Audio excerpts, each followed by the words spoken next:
नमस्कार दोस्तों, आज हम उस औरत की सच्ची कहानी सुनाने जा रहे हैं जिसका नाम 2000 साल बाद भी दुनिया की जुबान पर है। क्लियोपेट्रा सप्तम फिलोपेटर, मिस्र की आखिरी फिरौन, रोम के दो सबसे ताकतवर मर्दों की प्रेमिका और एक ऐसी रानी जिसे सदियां बीत जाने के बाद भी या तो विश्व सुंदरी कहा जाता है या विश्व विनाशिनी जादूगरनी। लेकिन सच इन दोनों से कहीं ज्यादा जटिल, कहीं ज्यादा रोचक और कहीं ज्यादा प्रेरणादायक है। तो चलिए शुरू से शुरू करते हैं। चैप्टर 1, नील नदी की बेटी, सांपों के घोंसले में पली। साल था 69 ईसा पूर्व। जगह एलेक्जेंड्रिया, उस समय दुनिया का सबसे शानदार, सबसे ज्ञानपूर्ण और सबसे अमीर शहर। यहाँ की लाइब्रेरी दुनिया की सबसे बड़ी थी। बंदरगाह में हर भाषा की आवाज गूंजती थी। इसी शहर के शाही महल में एक राजकुमारी का जन्म हुआ, क्लियोपेट्रा 7। ध्यान दे, वो मिस्र की मूल निवासी नहीं थी। उसका खानदान टॉलेमी था, सिकंदर महान का ग्रीक मैसेडोनियन वंश। 300 साल से टॉलेमी लोग मिस्र पर राज कर रहे थे, लेकिन एक भी शासक ने मिस्र की आम जनता की भाषा इजिप्शियन नहीं सीखी थी। वे खुद को विदेशी मानते थे, ऊपर से शासन करते थे। क्लियोपेट्रा ने यह परंपरा तोड़ दी। वो अपनी वंश की पहली और इकलौती शासक थी जिन्होंने मिस्र की प्राचीन भाषा सीखी, मिस्र के मंदिरों में पूजा की, खुद को देवी आइसिस का अवतार घोषित किया। इससे आम मिस्रियों को लगा ये हमारी अपनी रानी है। लेकिन जिस महल में वो पली बढ़ी, वो महल किसी सांप के घोंसले से कम नहीं था। टॉलेमी खानदान में भाई बहन, माम बेटे, पति पत्नी एक दूसरे को जहर देकर मार देते थे। क्लियोपेट्रा ने बचपन में अपनी दो बड़ी बहनों को या तो मारा जाना या निर्वासित होते देखा। कम उम्र में ही उसने सीख लिया था, सत्ता के खेल में अगर जीना है तो किसी पर भरोसा नहीं करना और पुरुषों से 2 कदम आगे रहना है। चैप्टर 2, 18 साल की उम्र में तख्तापलट और निर्वासन। 51 ईपू में उसके पिता टॉलेमी 12वें की मौत हुई। वसीयत के अनुसार क्लियोपेट्रा 18 साल और उसका छोटा भाई टॉलेमी 13वां 10 साल सहशासक बने। प्रथा के अनुसार दोनों की शादी भी हो गई। हाँ, भाई बहन में शादी टॉलेमी परंपरा थी, लेकिन क्लियोपेट्रा सहशासक बनकर नहीं रहना चाहती थी। उन्होंने सिक्कों से भाई का नाम हटवा दिया, अकेले शासन करने लगी। महल के दरबारियों को यह मंजूर नहीं था। उन्होंने साजिश रची और 3 साल के अंदर ही क्लियोपेट्रा को राजधानी से बाहर निकाल दिया। वो निर्वासित हो गई। अब उनकी जान को भी खतरा था। ज्यादातर लोग यही हार मान लेते। क्लियोपेट्रा नहीं मानी। वो सीरिया गई। वहां किराए की सेना खड़ी करने लगी।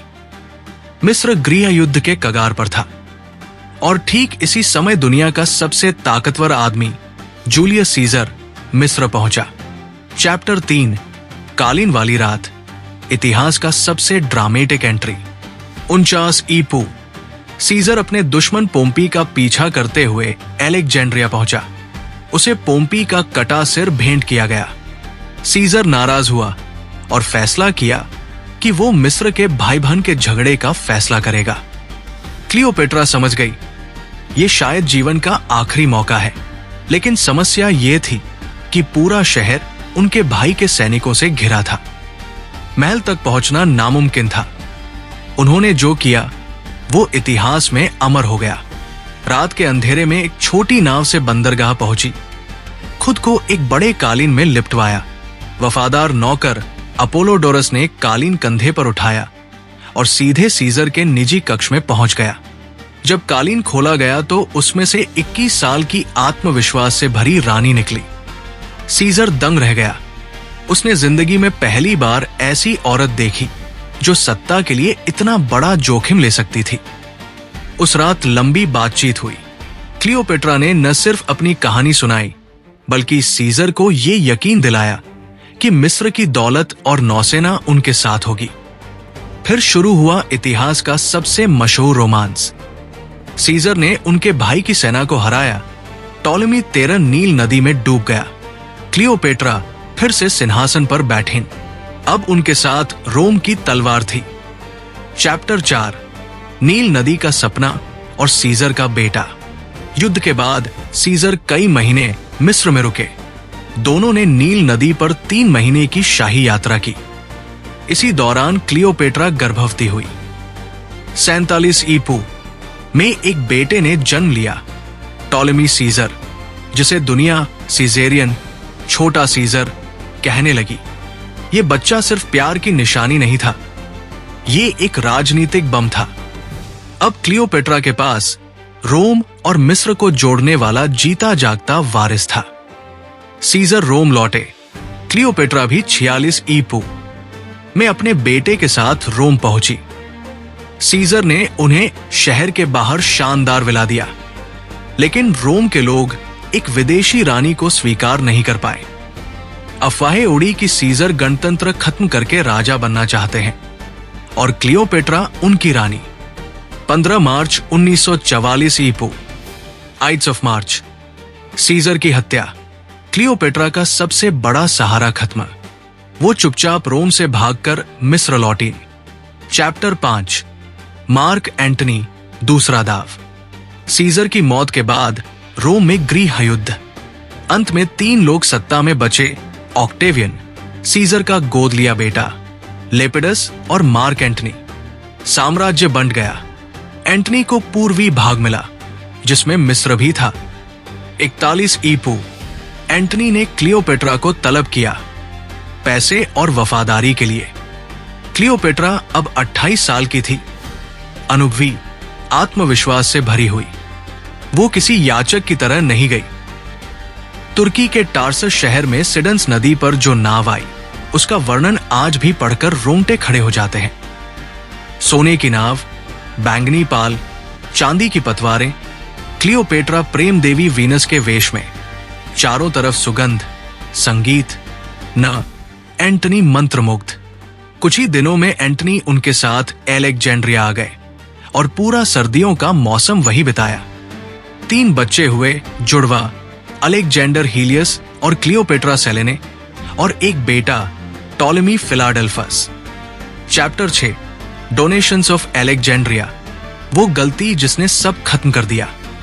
34 ईपू, एलेक्जेंड्रिया में भव्य समारोह।